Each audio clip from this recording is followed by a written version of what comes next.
5 fours.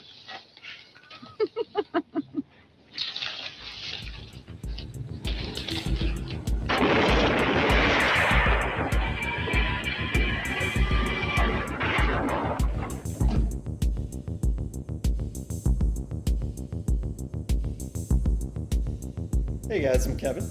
I'm Jake. And this is Movie Matters. We continue Heist Month with the 1972 movie The Getaway by Sam Peckinpah with Steve McQueen and Ally McGraw. Jake, what'd you think? So I liked it overall. I feel like there were parts that were slow, but there were some like really awesome sections of the movie too. Okay. I think it made up, like the big action, like set pieces and stuff. I think made up for some of the slower parts. Yeah, I agree. There's some good action pieces. I didn't like it. Really, at all? No, not really. And I hate to say that because I know it's like super highly rated and revered, and like there's a whole thing. I was reading that Quentin Tarantino has this like cinema like book that he talks about where he critiques movies and reviews movies, and this movie is like the picture. There's a picture of Sam Peckinpah and Steve McQueen on the cover of his book from the set of this movie, and he like loves this movie, and there's a lot of things he's kind of stolen from this movie, which is funny because he steals from everyone in a sense. And I mean, he's great. Don't get me wrong. I'm not saying that because I think he like steals everything, but it's cool how he pays homage to a lot of these movies. I wrote, this is the movie, one of the first movies on this podcast, I feel like, that I wrote down like, what the fuck? And like all these little things, I was like, why is this? And why is that? And I have all these notes, and like, that's the majority of my notes, even with trivia for this entire movie. So, and we'll get through it. We'll get through some of it. And I want to have discussions on what I think is the way it is and stuff like that. Yeah, I just didn't love it. I mean, Steve McQueen is fucking awesome. He's awesome in everything, and he's a badass. And his outfits in this, the gun handling he does in this, his like aggressive nature in this, his like, he always plays it cool.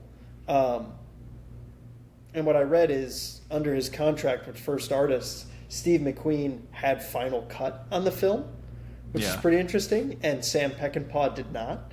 And Sam Peckinpah found out, and he was pissed. And according to Richard Bright, McQueen chose takes that made him look good, and Peckinpah felt that the actor played it safe. He chose all these playboy shots of himself. He's playing it safe with all these like pretty boy shots. What do you think of that? Yeah, I mean, I read that too. I thought that was pretty interesting. I mean, this is definitely a movie that glorifies Steve McQueen over pretty much anything else in the movie. But like, I mean, it's Steve McQueen, so like, you know, I didn't think too much of it, but him having final cut makes a lot of sense. Yes. Yeah. I feel the movie is a little disjointed and random in certain areas, and like there's, again, I was being like, why? That doesn't make any sense to me. Certain actions that characters do and stuff like that. And the plot. So, I mean, this film made a ton of money. It was the 8th highest grossing movie of that year, of 72. And it's pretty crazy. Like we talked about Italian Job last week, and that movie being rated G, and it could have been rated PG with just the sexual innuendos in it and everything. This movie is rated PG. And it like 100% should have been R. Yeah. Yeah. Because there's nudity in it, very briefly from Ally McGraw. There's a lot of violence and blood, and like I mean the film should have been. It was like a mistake by the MPAA board Um, and again, like the only thing was PG and R. They didn't have PG-13 at the time, of Yeah. course. So pretty I interesting. mean, this isn't like a hard R, but this is like a pretty, like the violence alone, I think would justify an R rating for this movie. Yeah. Like, but it probably wouldn't have been as successful had it been rated R. Hmm. I wonder what the statistics would be in the 70s like that. You know what I mean? Like Yeah. how R versus PG in terms of box office success. I'd be curious to look into that.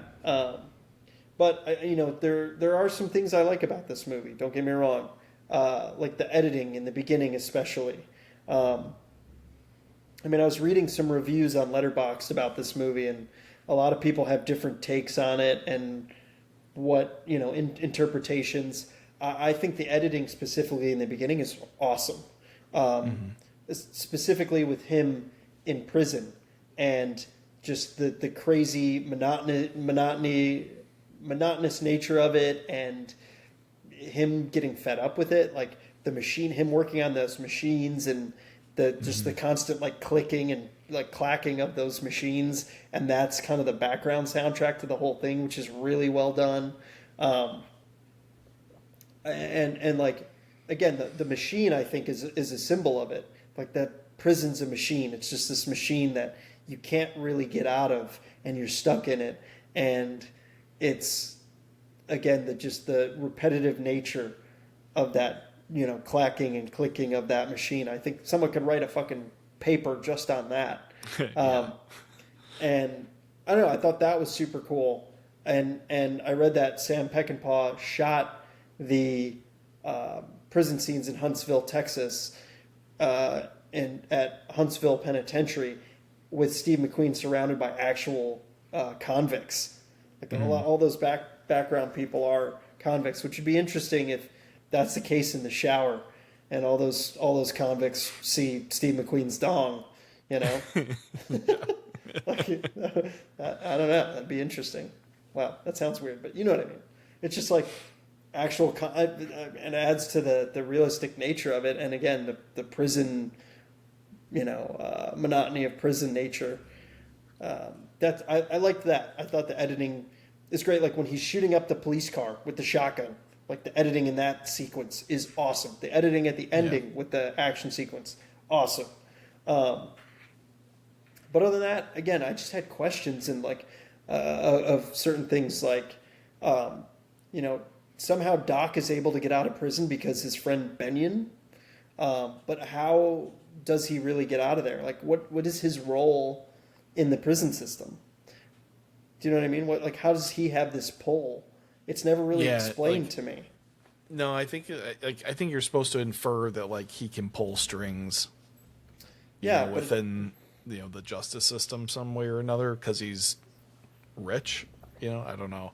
I mean, it's like this movie like is very, I think, or heavily critiques a lot of aspects of like the justice system and society in the like post 60s, America, and particularly in like rural America. So like I think corruption is like a big theme in that time period. So I think that's kind of what they're might have been poking at a little bit. Like these corrupt guys can just do kind of whatever they want, force whatever they want to happen. I think the movie starts with him being denied parole, right? And then they reverse the decision. So like that, I think, is the mechanism. But like, yeah, clearly his friend can kind of move and shake, things to happen. Yeah, and it's like, but it's inferred. I feel like there's a lot of things that are inferred in this kind of, and it's like, I guess, sure, it doesn't have to be specifically spelled out, but it's like, I didn't have that background of like, oh, this guy's a scary dude. You know what I mean? Oh, yeah, right. And like, he's got so much power. I don't know. That kind of bothered me, and it's like, I don't know. I did kind of like that they, like a lot of time in heist movies, if the hero or the main character starts out in prison, they get out of prison and then relapse. But like, or like intentionally, because like they got to do the big job, or whatever it is, right? Like, but in this movie, he opts to get out of prison specifically because he's sick of it, to do a job, or like I feel like a lot of times it's like a reluctant, like, okay, I'll do the job. But like in this one, he's like, I gotta get the fuck out of here. I'll do whatever it takes, Yeah. So yeah, I thought that was kind of an interesting, like, plot mechanism rather than like the typical kind of thing in like heist movies. Yeah, I get that. Yeah, it's like, all right, this, maybe you could infer that Benyon has a ton of money and he pays off some,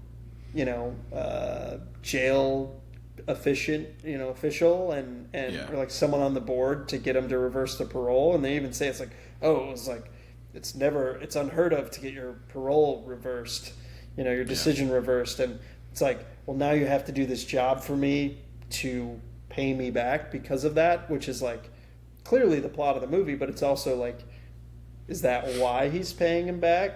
In a sense, because like it is, but you know what I mean? It's like, I don't know. Yeah, no, I thought it was like fairly. I mean, like again, like this movie is a lot of like heavy, like inferencing, but like, yeah, I think like Benyon gets him out of prison to do this one job so that he gets money, and then McQueen gets a cut, and then he's free to do whatever he wants. Like, Yeah. That was kind of the agreement, I think. But again, it's never like explicitly stated by anyone in full. I think like there's bits and pieces that people talk about in separate conversations that you're supposed to kind of, I think, put together at some point. But Yeah, and that's like that. I guess that bothered me a little bit. I mean, again, I don't want to pick straws too much and be like, tell,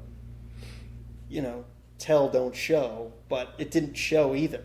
Do you know what I mean? It didn't do either of those things. So that's why I was like, I didn't buy into it right away. And that's kind of what happened with my entire viewing experience is I didn't buy into any of it really. And like, just was like, why are characters doing such stupid things? And I'll get into certain aspects of that. Like, for example, the bank robbery scene's cool, but, they knock the guard out and they leave his gun on the fucking ground. Mm-hmm. Why not take it and move it away or kick it away? That pissed me off. I was like, what the fuck? Like, clearly he's going to grab it. Yeah. It's a foot away from him. Yeah. Like, why did you not disarm him? Yeah, and like, I think there's a I mean, I don't know when it starts, but like there's an era of movies, and the 70s is part of it, where they do a lot of this where like they stopped being very explicit about everything in the movie, like through dialogue or visuals, and you're supposed to just like understand, a bunch of like, just go with it. Subtexts and like stuff like that. And like, I don't know why it like the whole, I mean, not like the whole industry shifted like that, but like lots of well-regarded movies I feel like are kind of built this way.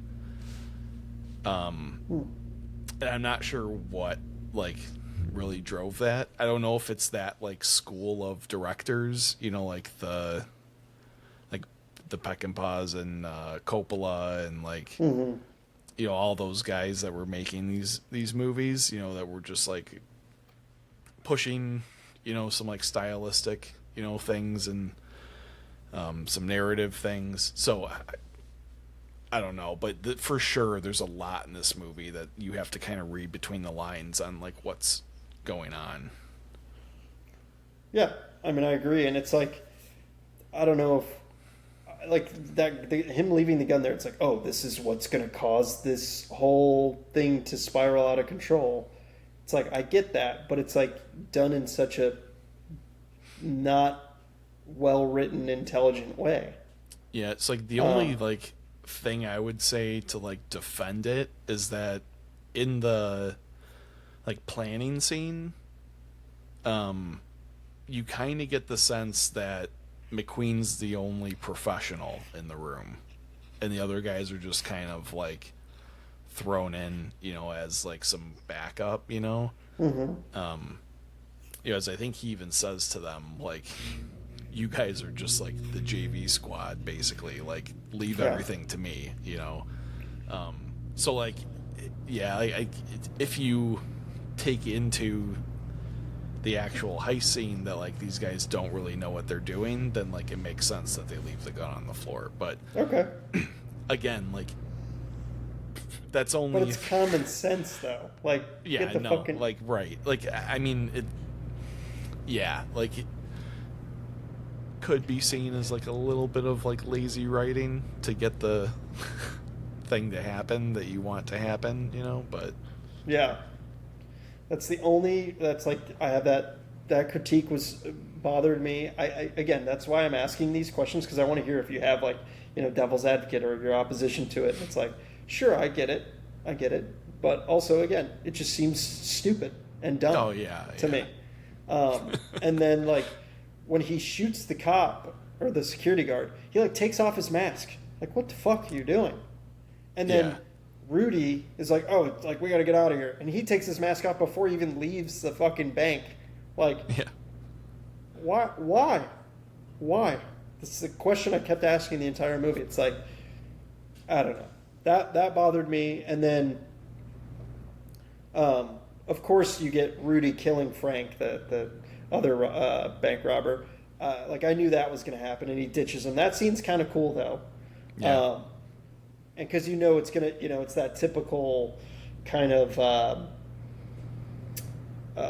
common theme with robberies where people turn on each other because they get greedy for the money. Well, but, like the situation is you know, screwed. That guy is responsible for it, so get him out of here. Yeah, you know? I get that. Wasn't bothered by that at all. Yeah. But then you get like Doc and Carol like driving away, and they're like waiting for this crossing guard. They're like, hurry up, and it's like no one's chasing them really. I don't feel the urgency. And then all of a sudden they just like blow right through it as the cops are like investigating the dude on the ground. They're like distracted by that, and they're like, let's just drive. And they like, he's driving like a fucking lunatic and goes through a house's porch for no reason. I was like, what the fuck is happening? Did you have that same feeling? So there's a very quick line about diversionary explosions in the planning scene. And like, and I listened to the so hold on, I want to interrupt real quick. And I went back, I literally went back like I was 3/4 of the way through the movie, and I went back to the like exposition story scene of them like planning the heist, and I did not hear any of that. Oh, really? I mean, I could have not gone back far enough, but I mean, I think maybe it was right after where they're getting the bombs. Yeah, I can't remember when he says it, but he says that like there are two diversionary explosions. One was like again, like I think you have to kind of infer that like they're supposed to be past the explosion when it goes off, so that it blocks the road and nobody can like follow them. I think that's like what the urgency was, because the robbery was botched, they're running behind schedule, and the timer's going to go off on the bomb, so he's got to get through the explosion before you know, so like they don't get more attention, you know, drawn to them or whatever. I mean, I don't know. It's like kind of, it's a little convoluted. Like, yeah, I don't know why you're blowing things up to try and like, you know, escape, but like, yeah, Like, yeah, and that's literally I put why blow up the hay truck? A distraction, sure, but like, it didn't do much. it's Like, also in the direction that you were leaving, which is like weird. Like, you know, like yeah, I don't you know. do want to do it like the opposite way, like or something, you know. But Yeah, yeah,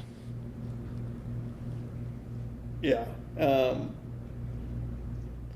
And then, I mean, I like the scene where Rudy like goes and he's gonna kill Doc, and Doc gets on gets a couple shots off first and wounds him. You can easily tell he's not gonna be dead because of the blood, and I yeah, think that's kind of cool direction. But he's wearing a bulletproof vest. But there's a cool line he says, "Oh, I've not worn one of those for 10 years of doing this." Like, yeah, and like that line, you kind of know he's going to wear one or something's going to happen. It's kind of foreshadowing, and I liked that.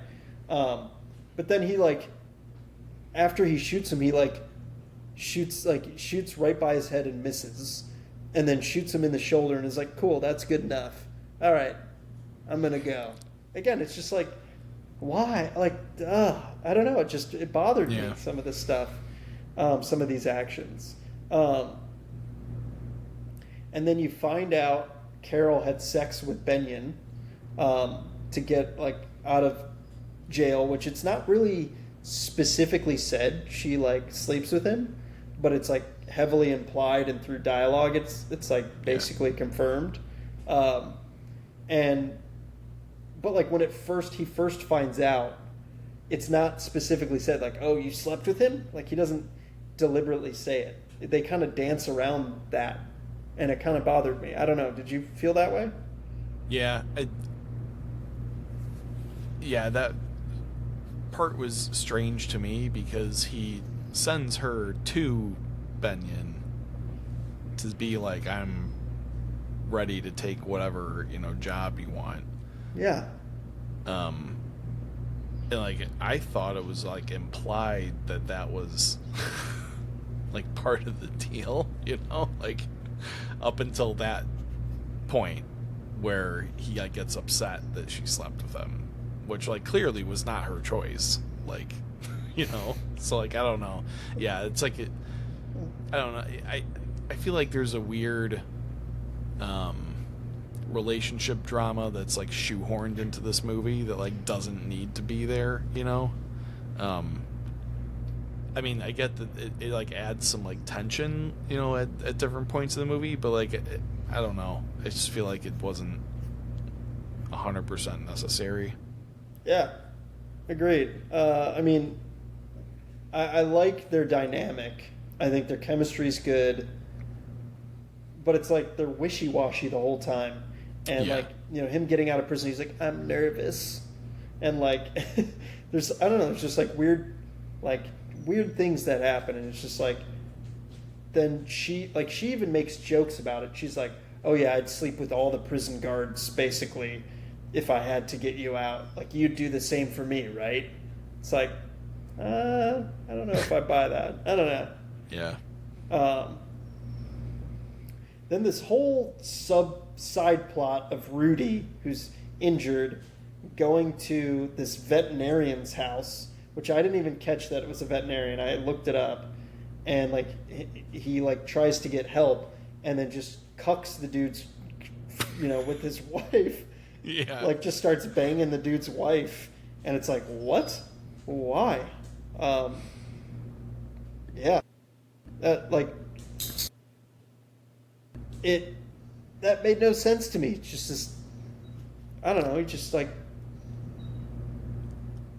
yeah, he just like starts Yeah. macking on his wife and like grabs her bra and is like, why is this still on? It's like, what kind of dialogue is this? And I literally put like, what the fuck is happening right now? That whole subplot was bizarre. The food fight in the car with the ribs, Yeah. and the like him basically literally cucking the dude and like tying him up and letting like him watching like Rudy banging his wife and letting him watch, and then the dude commits suicide, which is fucked up. again, this And movie's no rated one PG. cares. Yeah, no one Yeah. cares.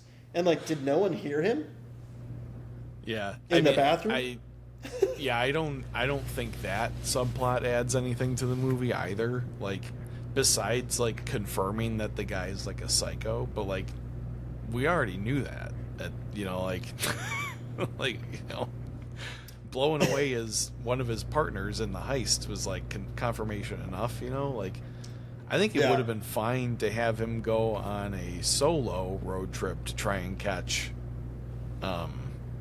McQueen, you know, like have him have some of those like No Country for Old Men type, you know, like one-on-one, you know, kind of exchanges with random people or something, you know, that kind of thing. But yeah, This- the whole like captive and then semi-captive, you know, thing is like, yeah, it was like not. I Very don't bizarre. think there was a lot of value in that. Yeah, I think it was just a horny '70s writer being like, "Yeah, fuck yeah, let's put this in. This guy's, you know, gets cucked with his wife and Rudy. Love it. Fuck yeah. I don't know. It's just like creepy. It's creepy. Yeah, Um, I mean, I don't know, because like aren't like the rest of Peckinpah's movies like kind of weird too, like that? I have not. I don't know if I've seen any Peckinpah's movies like Straw Dogs. I've never seen that. Also, Your Laundry's Ready. Um, that happens on my end too. So we got things to do, people. We got laundry to do. I'm looking at Peckinpah's filmography. I mean, The Wild Bunch I've never seen. Invasion of the Body Snatchers, which I want to see. The '56 version, and I want to see the remake. But I don't know if I like him as a director. I don't know. Let's see what else he's done. The Wild Bunch is supposed to be a really, really good movie. I've never seen it. I've never seen it either. It's got a high rating. Yeah. But I mean, like he like a lot of his movies are like super violent. Yes. So, like I feel like he kind of pushes the boundaries on Yeah. some of that stuff. I would say so too. Pushes the boundary of dudes getting cucked. Jeez. And then the pickpocket guy, this random pickpocket dude, like steals the key, the locker station. key.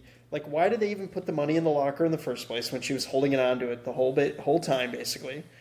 And then the dude swipes the key. Like, that guy should have been part of the mafia. He should have been part of the bad guy crew, in my opinion. Yeah, like And then it would have been way more entertaining, in my opinion, or like would have made more sense. It's just this random pickpocket dude steals the money, goes on the train. I mean, I do love the scene of him getting his ass kicked, like Steve McQueen beating the shit out of him in the train seat is awesome. And you've got like he like wakes up and sees this kid that was like squirting McQueen with a squirt gun, and dude wakes up and he's like, "Get the conductor," you know, he's like all fucked up, and somehow he turns himself in and goes to the police, which is the dumbest fucking thing ever. Makes no sense. Why would a pickpocket that literally just stole thousands of dollars, has thousands of dollars in his jacket, why would he go to the police and turn himself in basically and be like, "You got to catch this guy"? That writing made no fucking sense to me. Yeah, I think one of the things this movie suffered from too is that like, like people paid for their ticket, so we better give them a 2-hour movie at least. You know, like there's like that stretch of movies from like the late 60s up until like the early 80s where it's like, if you're not getting a 2-hour movie, like you got ripped off at the theater, you know, like kind of thing, especially from these like high profile directors. I feel like you had to put out a movie that was worth the ticket price. So like there's like fluff in there, you know, just to lengthen the screen time. Well, You know, that's not really essential. the movie is based on a book by Jim Johnson, Yeah. And apparently, from what I've read, is that there's, a twist ending, and it's bizarre. Like, it's a bizarre book, but it's also like dark. It's a darker kind of vibe, and it's violent and a little more surreal. So I'd Yeah. be Well, curious. I had read that I think McQueen's manager had given it to him and was like, "You need to make this into a movie." Mm, The book, talking about the book. yeah, And I think McQueen or Peckinpah had like read it before or something, and McQueen was like, "Oh, we got it. Like, let's make this movie." Peckinpah was like, "There's no way you can turn this into a movie." Like, really. there's either him or there was an original director who got fired, and was replaced by Peter Bogdanovich. Yeah, it might have been him who was like, "You cannot turn this into a movie." I can't remember, but Yeah, yeah, somebody who was involved with the production was like, "Yeah, you can't make that into a movie," and then they did. yeah. Okay, I mean, I still have more scenes where I'm like, what the fuck? One in particular, when he goes to the gun shop, the gun store, and he's like, I want to get a shotgun. Gets a shotgun and robs the dude who's in Yeah. a fucking gun store, surrounded by guns and ammo. While this is all happening, a cop car has its sirens on, pulls up right where they're at, which can clearly be heard from inside, I'm sure, Yeah. and starts looking at their car. And so Doc, Steve McQueen, robs the dude, goes outside, and what does the shop owner do? He calls the cops. Yeah. That makes no fucking sense to me. One, No. again, you're in a Yeah. store with guns and ammo. Yeah. Get your shotgun that's hidden under the fucking counter because you got one because you're a gun store that owner. guy's strapped for sure. Yeah. Get that. Go out and get him. Also, the fucking police are right there. You go and call them? You idiot. The fucking sirens were right there. Like that. Yeah. I was just like, no fucking way. This is dumb. But again, that leads to the sequence where he's shooting up the cop car. And while he's shooting up that cop car, that gun store owner could have literally just been like, boom. Cool. Let me take any one of these like 100 guns that are in my store. And, Yeah, movie's over. Yeah. That bothered the fuck out of me. Did you feel that way when you saw that scene? Honestly, I didn't even think about it. But yeah, it doesn't make any sense. Makes no sense. I mean, it's cool that he holds him up, and then it cuts to like some random scene where she buys a new car. She's like, "Oh, what'd you buy this for? $2,800?" And it's like, what did she say? Like, "Hey, dork," or something like that. And like he like looks over and he's like, "Oh, hey, baby," and like he's like eating and drinking a soda on the like bench. Like that's I'm like, what is this scene? What are these scenes? I don't know. They just weren't. It wasn't as cohesive as I wanted it to be. I don't know. I feel like we ended the last week's video, The Italian Job, you're like, we picked two good movies that we both haven't seen. I feel like you were going to say you like loved this movie. No, I thought it was like a decent movie. Could have been a lot worse. Fair enough. Again, there's some great sequences in this. Like the whole sequence in the beginning where he like jumps into the river in a full fucking suit, which makes no sense. But also it's like the freedom of it. Again, the prison and freedom aspect to this movie is there's a lot of themes that I think are interpreted. You can interpret that way. And then, oh my God, when he's done shooting up the squad car, and he goes to get in the car, and his wife fucking keeps driving, and he falls over, and he's like, "What the hell was that?" Yeah. Yeah, what was that? Why was that needed? Yeah, I don't know. That made no sense to me. I did think that. I was like, why did they put that in the movie? But Yeah. For some reason, your image has frozen on my end. and it's just you drinking your water bottle. I hope it's not stuck that way when you. We'll see when we put it together. But the trash sequence when they get stuck in the garbage truck, really cool sequence. Like that was the best part of one of the best parts of the movie, and it also influenced A New Hope, where they get stuck in the trash compactor in Star Wars. Pretty cool. But it's like I feel like they would have been crushed, like fucking crushed. Yeah, for real. Like that.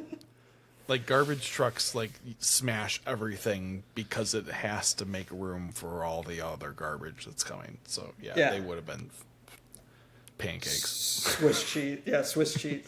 I said squish cheese. That's kind of a squish cheese. It's kind of a Freudian slip there. The whole ending sequence where he's the shootout in Laughlin at the hotel is really cool, but like I think the revelation that Doc has, that Steve McQueen has, where he's like, this guy's family's always with him. Something must be up. Like that was a little interesting. Do you remember talking about where he's talking about the hotel clerk? That guy's like an alcoholic, and the family basically hangs around all the time, so he doesn't drink. I thought it was. I mean, I don't know. I thought that was like a little cool. But there was no like mention of that previously, so like it's just like one of those things that just like comes up out of nowhere, like shoehorned in. I do think like there is a lot of that in this movie where there's no foreshadowing of things that happen, or like lines like that, like it's there aren't good setups for payoffs in this movie. Agreed. I mean, that's the movie for me. It's like, I'm just like, why the whole time, and it just none of those things felt earned to me in the writing, and I wanted those things to be earned. Other than it, McQueen being cool as fuck and the shootouts and stuff being cool, and like the acting is really good in it. The cinematography's good, the editing's great, but like the story and direction kind of are like lacking to me. To me it's almost purposeful. Like I think they purposefully did not have any kind of like structure to the narrative, because like it's kind of just a meandering story of like they gotta get the fuck out, Yeah, that's a great point, because that's exactly like they go to these locations, and then it's like the same thing over and over. It's someone called, oh my god, I see these people that are they've got this wanted sign on them. It's like they go to the fucking drive-in and they're like eating food, and like all of a sudden they are known by the waiters and waitresses, and then there's like a shootout, which that sequence is kind of cool, but it's also like they're just kind of driving in a circle. I don't know. Yeah, I mean, there's also a lot of rule of cool in this movie. Like, things don't necessarily make sense, but they look awesome, Man, is it fucking cool. Yeah. Yeah. Which is like, I mean, I don't know. Like, you can get away with that in, like, action movies. Like, those big 80s blockbuster action movies, like, you can get away with shit like that. This movie is a bit more of, like, an art house-ish kind of movie, and you can't really do that as effectively. I would agree. In my opinion. I'm sure people will fight us on that, because I'm sure people love this fucking movie, but including Quentin Tarantino. I'd be curious to listen to his thing. Maybe we both missed something. And like it's just highly not possible. Highly possible. But again, there's a lot of I mean, I could see, again, kind of playing devil's advocate here, I could see people being, oh, that storyline of Rudy cucking the fucking veterinarian and sleeping with his wife is awesome and it's hilarious. It's like, well, yeah, it's hilarious, but it's also like, why the fuck do you need that? But Like, yeah, it's not necessary to anything in yeah. the movie. Yeah. I want to look up. It's called Cinema Speculation, Quentin Tarantino, and I feel like that's a book you'd like to read, and I'd like to read it too. Yeah, I would probably read that. It's only, I think, like, $10, and the audio, you could do the audio book, and I hear the audiobook's awesome. So Yeah, well, I actually yesterday I Mhm. bought a copy of The Getaway, the book. Oh, I don't know if do you know the comedian Anthony Jeselnik? sounds familiar. He's like pretty well known, mostly for like really disturbing, like dark humor, like one-liners. He's really funny, but he also like started a book club, like for like shits and giggles, because he was like guys like don't know how to read anymore, so like he's picking like awesome books for like dudes to read. I love that. Yeah, which is kind of awesome. And this was like his first pick for the book club. So I was like, Interesting. well, you know what? Like, okay, it's less than 250 pages. I was like, all right, I'll pick it up and read it. Like that sounds interesting. So yeah, I'll read the book and let you know what I think. Yeah, report back for sure. Yeah, that's interesting. I mean, that's like, I haven't read a book in a while, and I got Heat 2, and I was just sitting in my nightstand for a long time, and I finally read it, and that's why we had initially, and we'll talk about it in Heat, we had initially have Heat as the first movie of the month, and now we're putting it as last month as the month, because I wanted to finish the book, and it deserves to be the one to wrap up the month too. Absolutely. But yeah, next week we got Wrath of Man, which I am so excited for you to watch that. I hope you like it, because it's one of my guilty pleasures. Yeah. Is there anything else you want to add about The Getaway? I don't think so. I mean, like, this is one where like maybe I would watch it again just to see like if there was, something that didn't click for me. Sure. And why, like, I mean, because people do love this movie. It's like maybe something just didn't click. So, yeah, it is rated a touch higher than The Italian Job, which we just watched, which is funny.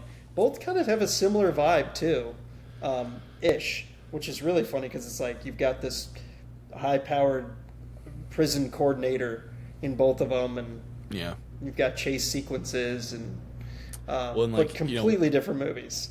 Yeah, we had to double up watching movies this week, so I wonder if that might have thrown off our grooves a little bit, going from The Italian Job right into this, because I watched them like back-to-back days. So like, could have going from a comedy to this movie, I think is maybe not a great idea. But well, that's also why I didn't have a ton to say about The Italian Job, because I mentioned in the review last week that it was like my mouth was just on the floor because I was just enjoying it so much. And then this movie, I wasn't enjoying it, and I was writing all about it, which is kind of it was literally the polar opposite for me, which is really funny.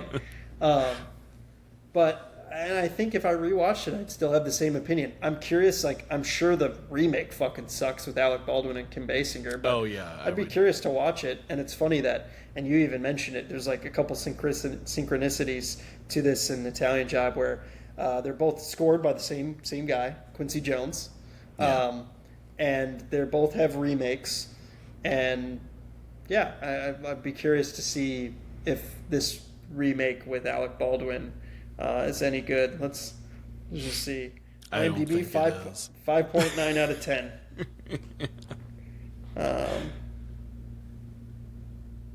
Yeah, I don't know. I don't know if I'll watch it. Probably not. Michael Madsen plays Rudy. So, all right. Well, that's pretty much it for me on this movie. That's all my criticisms on it.